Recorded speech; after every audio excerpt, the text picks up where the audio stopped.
It's TK Friday, and today in the Joy of Editing with Dave Kelly, it's a black and white conversion. Stay tuned.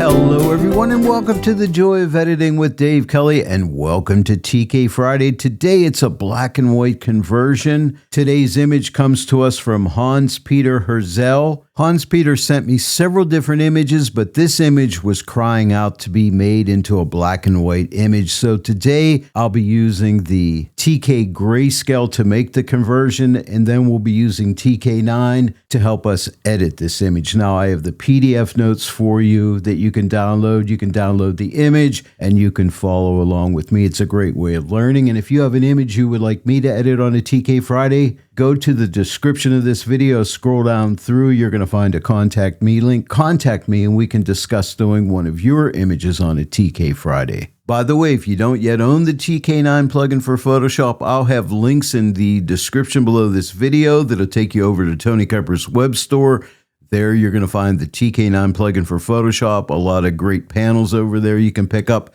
Sean Bagshaw's training videos, which I highly recommend. And you'll also find the TK Grayscale and TK Magic Mixer plugins. They're sold as a bundle. You'll get both plugins for $12. If you're into black and white photography, you'll love TK Grayscale and TK Magic Mixer. Use my promo code DK15 and you'll save 15% off your entire purchase. When you use my promo code, I make a small commission, and this helps to support my channel, so I really appreciate it when you use my promo code. And not only are you helping me out, but you're getting 15% off. Well, let's go ahead and dive right in. Now, as always, I start out here in Lightroom Classic. Now, I am using an adaptive profile in this image. I did not click auto because you don't want to click auto when you're using an adaptive profile. And I just made a few minor adjustments in my highlights, shadows, whites and blacks. No vibrance or color adjustments. As far as detail, I didn't use any noise reduction or sharpening. As far as lens corrections, I always check on remove chromatic aberration, enable profile corrections, but that is it. Not even a crop in this image. I really like this image just the way it is. And then at this point, I just right-click on the image, go to Edit In, and click on Edit in Photoshop 2026. And here we are in Photoshop 2026. I'm going to start out with the black and white conversion. Now, you could do a lot of color adjustments and so on first, but on this image, I decided just to go right into the black and white conversion. Now, you can use the TK Magic Mixer for the conversion, or you can use TK Grayscale. Today, I decided on TK Grayscale, so I'll just click on this and turn it on. Now, you could click on this randomize button and get different random looks for your black and white image by just clicking on this, or you could go through the different color channels. And also you have intensity here that you can adjust. That'll be how strong the black and white look is. In other words, if I turn this up over to like 165 and click red, green, blue, you'll get a more intense look to the image when you go through here. But for this image, I just kept it on 100%, and I tried red, green, blue, cyan, magenta, and yellow, and I decided on red. Now, if you look right here, refine, adjust, if you don't see your properties panel, click this button, and you will see your properties panel. And here we can adjust any of the colors. In other words, how light or dark a certain color is. In other words, if you have yellows in your image, and if you move this slider to the right, anything yellow will get lighter or darker to the left. You see that? So you can make adjustments here for all of the different colors, which I did, and I'll show you my adjustments. Now, here's a little tip. If you want finer adjustments, you can hover right here. You see the double arrow, and then you could click and drag this to the left and make that wider, you see? And let's start off with reds. This is the way I like to work. Start from the top and work down. You know, move your reds to the right, move your reds to the left, and I ended up moving mine to the right over to right there, 132. Now let's work with yellows. We can lighten our yellows, darken our yellows, and I lightened my yellows a little bit, and I took mine over to right there, 136. And now greens. We can lighten our greens, we can darken our greens, and in my case, I darkened my greens, and I took them down to -126. And then cyans, we can lighten the cyans, darken them, and I lighten my cyans up to 234. And then blues, I ended up darkening my blues a little bit over to -18. There's no magenta in here, so I just left it where it was. Now I can come right here, see the double arrow, just hover between there and drag this back over to like right here. And now let me shut this off. Here's before the black and white conversion, and here is after. So that's our starting point. Now, a lot of times with black and white conversions, I like to work with adjusting the various zones of the image. And to do that, come up to the multi-mask panel. I'm going to use a brightness contrast adjustment. You could use curves or levels, but I'm using brightness contrast. Hold down your shift key and click this button. And you're going to get a group called Adjust with zones 1, 2, 3, 4, and 5. Now, we start out with zone 1. Now, here's a little tip. If you come to the combo or CX panel and click this double arrow magenta button, you can see where that zone hits. These are all those darker tones in the image, okay? Click this again and see the image back. And what I did here was took the brightness and took it to the left to darken those tones. And I went over to right there, -79. Now I also want to add a little bit of contrast. So I'll take the contrast slider and move it to the right, and we'll take it over to right there, 34. Let me shut this off. See, here's before and here's after. Just darkened up the shadows a bit. Now we'll go to zone 2. Let's click the double arrow magenta button. We can see where that zone is hitting right there. Don't forget to click this button again to shut off the overlay. And for this zone, I think I want to darken. So we're going to take this slider and drag it to the left, and I'll take it over to right there, -43. Let me shut this off. Here's before, here's after. I like that. Now let's click on zone 3. And for zone 3, I think I want to darken. Okay, so let's click this button again. We can see where that zone's hitting in this fog out here. I want to darken this fog. So we're going to drag this to the left over to right there, -52. Now, I don't like what's happening down in here, so here's what I'm going to do. I'm going to click on my black brush. Make sure you're at 100% opacity. If not, type your 0 key. And now with a nice soft edge brush, just paint that adjustment off, this area right down in here. Isn't that cool? This way, we're taking the effect off of this area down here. Now, let me shut this off. Here's before, here's after, because I like what's happening up here in the fog, but not down here. Now, click on zone 4, click the double arrow magenta button, and we're hitting way up there in the sky area. Let's click the magenta button again. I want to darken this area, so I'll take the brightness slider and we'll drag it to the left, and we'll take it over to right there, -54. And I just want to reduce the contrast a tiny bit over to -5. Let's shut this off. Here's before, here's after. Really starting to shape up. I like what's happening out here in the fog. We can see more of the fogginess up in here now. And now let's click on zone 5 and click the double arrow magenta button. And we can see this little area up here. I want to lighten that. I'm going to click this button again. And this time we'll take the brightness and we're going to drag it to the right. And I'm going to take it over to right there, 97. Just light that up a bit. Let me shut this off. Here's before, here's after. Isn't that cool? Now, if we shut off the group, we can see the effect of the entire zonal range. Here's before, here's after. Quite a dramatic improvement. I really love working with Adjust with Zones, especially in black and white conversions. And now I want to do an overall balance and contrast on this image. So I'm going to come up to the multi-mask panel and click on the Luminosity mask button. I want to use Midtones 3. I'll click on this button. And the only reason I'm using Midtones 3 is to protect me from clipping shadows and highlights. I'll put this to a color grading tool. And then we'll start with midtones. I'm going to click on the midtone button, and I just want to lighten up my midtones a bit up to right there, 22. Now let's click on the shadow button. I'll darken the shadows a bit. We'll take this slider, the brightness slider, and we'll drag it to the left over to right there, -18. Now let's click on the highlight button. I just want to open up the highlights a little bit, and I'll take this over to right there, 23. Now, I want you to notice something. I made a mistake here. First off, let me shut off the color grading tool. Here's before, here's after. I didn't really hurt anything, but I forgot to close this group. If you have an open group, before you make another adjustment, close the group first, or the next adjustment will go in the group. Now, in this case, all I have to do is click and drag this up out of the group. I didn't hurt anything. Now, I'm going to go ahead and click right here and collapse this group. So don't make that mistake. But let me shut off the color grading adjustment. Here's before and here's after. I really like that. I'm done with the color grading tool. I didn't do any color grading on this black and white image, but I really could have if I wanted to. I'm going to give this a sepia tone at the end, but I'll do it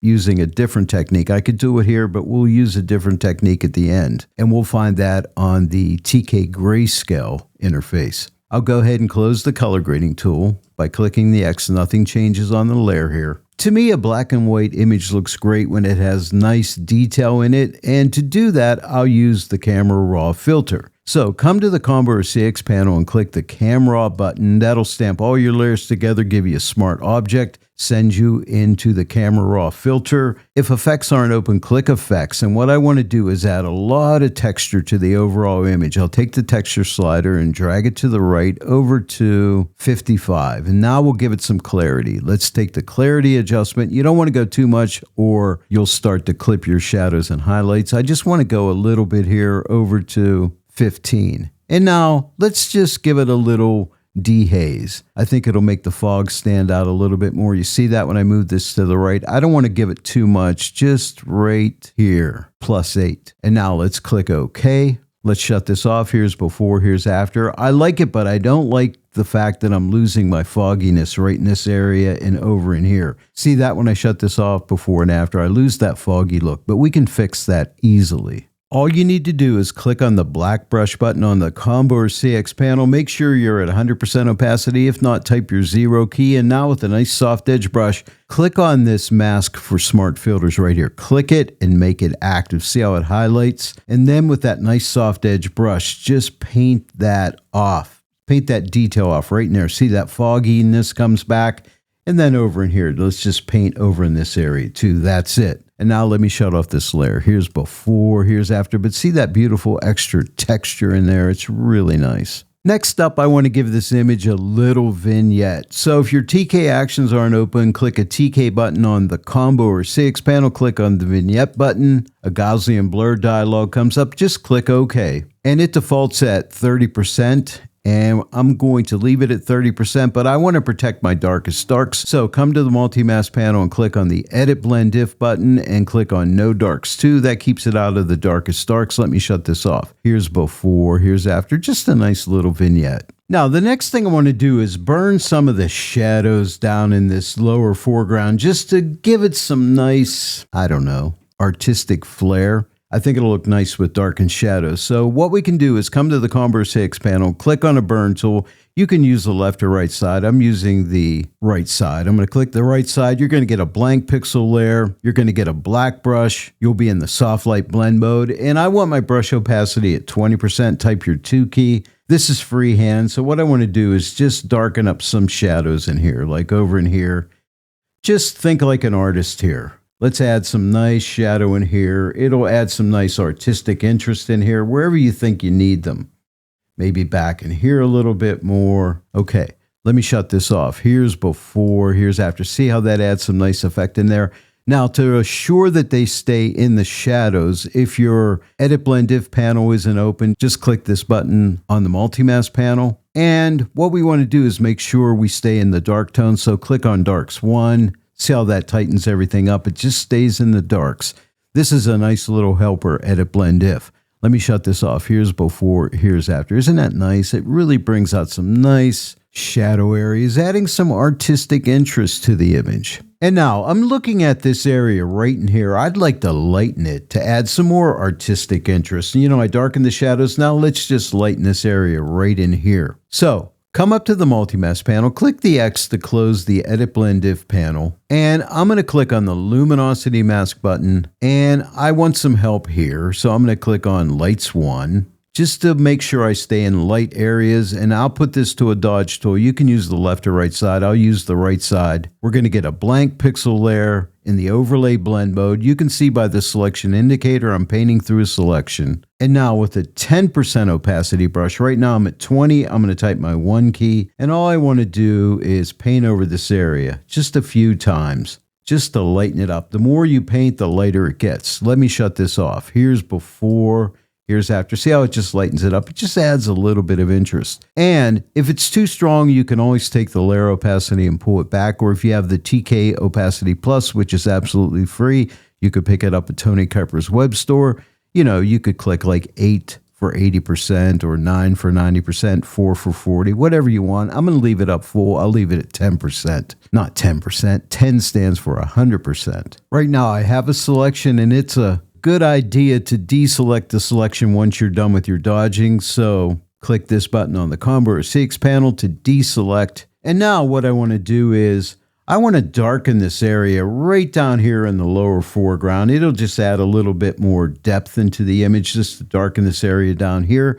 And to do that, I'll use a multiply brush. So come up to the Combo or CX panel, hold down your Shift key and click the multiply button, and you'll get a multiply brush layer. It's a curves adjustment layer without an adjustment in the multiply darkening blend mode. Now I want to use 10% brush opacity, which I'm at. And if you're not, just type your 1 key. And now with a nice soft edge brush, I'm going to make my canvas a little bit smaller by clicking the minus here a couple times. It's just easier to paint when you do that. So what I want to do is just darken this area here. I painted one time, I unclicked my mouse, and I'm going to paint again.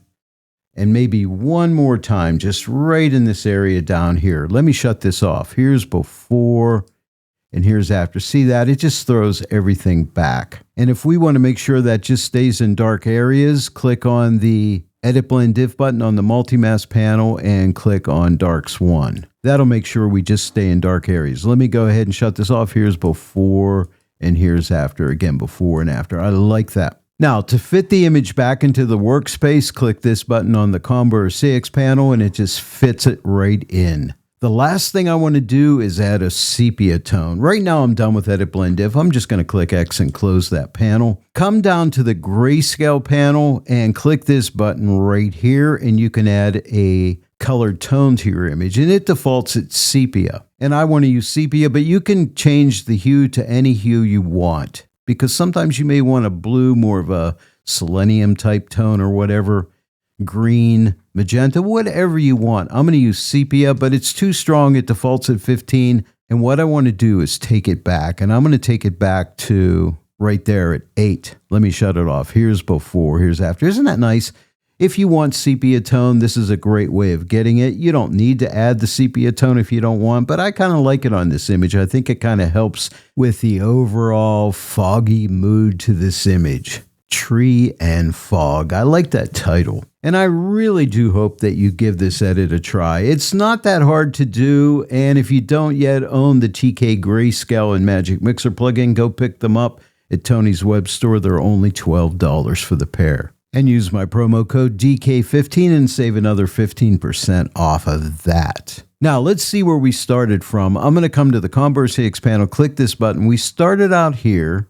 A really cool image, and we end up here with a nice black and white sepia toned image. I really do hope you give this edit a try.